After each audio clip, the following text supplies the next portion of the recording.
बिस्मिल्लाहिर्रहमानिर्रहीम। स्टूडेंट्स, ये scalar product का हमारा तीसरा लेक्चर है और पिछले लेक्चर में हमने यूनिट वेक्टर की मल्टीप्लिकेशन पढ़ी थी और देखा था कि आई डॉट आई बराबर 1 के होता है। इसी तरह जे डॉट जे ये भी किसके बराबर होता है 1 के, और के डॉट के भी किसके बराबर होता है 1 के। इसी तरह अगर ये तो हमने पिछले लेक्चर में सेल्फ मल्टीप्लिकेशन ली थी, लेकिन अगर स्टूडेंट्स हम आई को जे से मल्टीप्लाई करें, सो पहले वेक्टर की मैग्नीट्यूड 1, दूसरे वेक्टर की मैग्नीट्यूड 1। अब कॉस हमें एंगल की वैल्यू लेना पड़ेगी। पहला आई है, आई आपको पता है अलोंग एक्स एक्सिस होता है, और दूसरा हमारे पास जे है और जे की वैल्यू वाई के अलोंग होती है। सो दोनों के बीच में ज़ाविया कितना आ रहा है 90 डिग्री। तो अब यहाँ पे कॉस जो एंगल की वैल्यू चाहिए थी वो 90 पुट की जाएगी। सो आई डॉट जे 1 को 1 से किया 1, cos 90 0, then I dot J बराबर किसके 0 के। इसी तरह हम यूँ भी लिख सकते हैं कि जे डॉट के आ जाए या फिर के डॉट आई आ जाए या फिर आई डॉट जे आ जाए। यानी तीनों केसेस में देखें जे और के ये आपस में परपेंडिकुलर होती हैं। ये वाई के लॉन्ग है, ये जी के लॉन्ग। इसी तरह के और आई परपेंडिकुलर हैं, ये जी के लॉन्ग है, ये एक्स के लॉन्ग है। इसी तरह आई और जे भी परपेंडिकुलर हैं, आई एक्स के अलॉन्ग और जे वाला वाई के लॉन्ग। तो जब भी यूनिट वेक्टर आपस में परपेंडिकुलर होंगे या जब भी डॉट प्रोडक्ट में बीच वाला एंगल 90 बनेगा तो वैल्यू कितनी आएगी 0 आएगी। सो अब लास्ट वाली प्रॉपर्टी 5वें, इसे हम रेक्टेंगुलर कंपोनेंट की मल्टीप्लिकेशन कहेंगे। ये हमारी हेडिंग होगी और लेट फॉर एग्जांपल हमारे पास कोई से दो वेक्टर ले लें। जैसे मिसाल के तौर पे ए एक वेक्टर है तो इसके अब रेक्टेंगुलर कंपोनेंट्स लेंगे। किसी भी वेक्टर के जो कंपोनेंट होते हैं वो अगर 2D प्लेन में इसको रेजोल्यूशन करते हैं तो 2 कंपोनेंट बनेंगे। अगर स्पेस में उसकी फैक्टर्स लेते हैं तो वो 3 बनेंगे, तो मैक्सिमम 3 होते हैं। तो चलिए जी, हम यहाँ पे तीनों कंपोनेंट ले लेते हैं। ए का सबसे पहला एक्स के लॉन्ग, जिसके लिए यूनिट वेक्टर डायरेक्शन का आई होगा। दूसरा कंपोनेंट वाई के लॉन्ग और डायरेक्शन के लिए यूनिट वेक्टर जे, और इसी तरह तीसरा कंपोनेंट जेड के अलॉन्ग और डायरेक्शन के, ये एक वेक्टर हो गया। अब दूसरा वेक्टर बी के कंपोनेंट, इसी तरीके से एक्स कंपोनेंट, वाई कंपोनेंट और ये वाला जेड कंपोनेंट। अब हमें करना क्या है, हमें स्टूडेंट्स यहाँ पे इनकी डॉट मल्टीप्लिकेशन करवानी है, यानी डॉट प्रोडक्ट लेना है। तो देखिए मैंने ए डॉट बी लिखा है। ये सिंपल मैथमेटिक्स जो आप रियाजी पढ़ा है आपने उसके मुताबिक है। सबसे पहला ऑपरेंड कौन है ए, हम इसकी वैल्यू डालेंगे जो कि कितनी है एक्स आई ए वाई जे और ए जी के। बीच में डॉट यहाँ पे भी पुट किया जाएगा। फिर बी की वैल्यू लगा दी, बी एक्स आई बी वाई जे और बी जेड के। ठीक है। अब देखिए हमारे पास पहली पैरेंथेसिस यानी छोटी ब्रैकेट जो हमने लगाई है उसके अंदर 3 फैक्टर हैं, दूसरी के अंदर भी। इन जो पहला वेक्टर है उसके भी 3 कंपोनेंट है, एक्स के लॉन्ग, वाई के लॉन्ग और जी के लॉन्ग। दूसरा जो कंपोनेंट है दूसरा वेक्टर उसके भी 3 कंपोनेंट, एक्स के लॉन्ग, वाई के लॉन्ग और जी के। अब हमने करना क्या है, सिंपल मैथमेटिक्स असूल के मुताबिक जो पहला कंपोनेंट है उसे सारे से मल्टीप्लाई करना है, फिर दूसरे को सारे से मल्टीप्लाई करना है, फिर इसी तरीके से तीसरे को। चलें जी, हम सबसे पहले हम पहला कंपोनेंट लेते हैं ए एक्स आई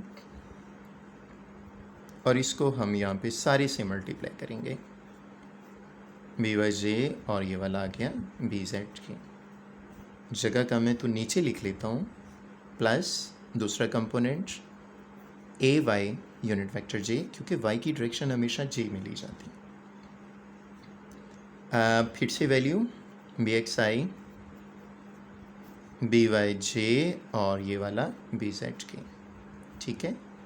और इसी तरीके से तीसरा प्लस और ये z के लॉन्ग डायरेक्शन k और आगे वैल्यू बी एक्स आई बी वाई जे और ये वाला जी बी जेड की जी। ठीक है, ये हमारा एक स्टेप कंप्लीट हुआ। नेक्स्ट स्टेप की तरफ मूव करते हैं, ए डॉट बी। अब देखें ये मैग्नीट्यूड है, ए वेक्टर की एक्स के लॉन्ग कंपोनेंट है, ये बी वेक्टर का एक्स के लॉन्ग। तो नॉर्मली करते क्या है, मैग्नीट्यूड को हमेशा मैग्नीट्यूड से मल्टीप्लाई किया जाएगा। सो क्या लिखा जाएगा, ए एक्स साथ में बी एक्स। अब ये यूनिट वेक्टर है, उसमें भी आई यूनिट वेक्टर है। अब ले कौन सा प्रोडक्ट लें, डॉट। सो हम यहाँ पे लिखेंगे आई डॉट आई। ठीक है, ये पहला हो गया। अब ए एक्स को किससे मल्टीप्लाई करना है, बी वाई के साथ। ये बनेगा ए एक्स बी वाई और इसमें यूनिट वेक्टर आई। ले कौन सा प्रोडक्ट रहे हैं, डॉट, और उसकी डायरेक्शन जे। इसी तरीके से ए एक्स और तीसरा कंपोनेंट बी जेड, यहाँ पे आई डॉट कितना के आ जाएगा। ठीक है, पहले की मल्टीप्लिकेशन कंप्लीट हुई। अब ए वाले की, ए वाई की, ए वाई बी एक्स, अंदर क्या आ जाएगा, जे डॉट आई। देखें जे वाई वाले का और बी एक्स की आई आ जाएगी। नेक्स्ट भाई ए वाई बी वाई, इसका जे डॉट, इसके भी यूनिट वेक्टर जे है। ठीक है, नेक्स्ट ए वाई और कौन सा कंपोनेंट, बी जेड। वाई के लिए जे और के की डायरेक्शन के, तीसरा कंपोनेंट ए जेड और इधर बी एक्स। सो ये बनेगा K dot I A Z B Y K dot J और A Z B Z K dot K. ठीक है, ये हमने ए एक्स को सबसे मल्टीप्लाई किया है, ए वाई वाले को सबसे मल्टीप्लाई किया है और ए जी को किस तरीके से, मैग्नीट्यूड को मैग्नीट्यूड से और यूनिट वेक्टर को यूनिट वेक्टर से। नेक्स्ट स्टेप फोकस करेंगे तो बहुत आसान है। अब स्टूडेंट देखें, ए एक्स बी एक्स सिंपल आ गया। अब आई डॉट आई, ऊपर वाले में देखें आई डॉट आई, जब यूनिट वेक्टर को आई से मल्टीप्लाई किया था, आंसर क्या मिला था, 1। तो यहाँ पे हम क्या लिखेंगे, 1। नेक्स्ट क्या हमारे पास, A X B Y, I dot J, I और जे में एंगल कितने का आ रहा है, 90, और 90 पे डॉट प्रोडक्ट क्या होता है, 0। Again A X B Z, I dot K या के डॉट आई, आंसर कितना, 0। इस तरफ A Y B X J dot I dot J हो या जे डॉट आई, आंसर कितना, 0। A Y B Y J dot J, answer 1। Plus में A Y B Z J dot K है और J dot के कितना होता है, 0। लास्ट वाली लाइन हमारे पास ये वाली, A Z B X J dot I है और जे डॉट आई कितना होता है, 0। Next A Z B Y. So student यहाँ पे के डॉट जे और जे डॉट के हो या के डॉट जे, आंसर 0। और ये वाला बना ए जेड बी जेड, अंदर क्या था, के डॉट के, और के डॉट के की वैल्यू कितनी है, ये यहाँ पे हमने 1 लिख दिया। अब स्टूडेंट इसका next step, A dot B का, ए डॉट बी। अब यहाँ पे गौर करें, ए एक्स बी एक्स 1 से मल्टीप्लाई हो रहा है, तो ये ए एक्स बी एक्स आ जाएगा। 0 से मल्टीप्लाई हो रहा है, 0, 0 से मल्टीप्लाई हो रहा है, 0, 0 से मल्टीप्लाई हो रहा है, 0, और यहाँ पे ए वाई बी वाई 1 से मल्टीप्लाई हुआ।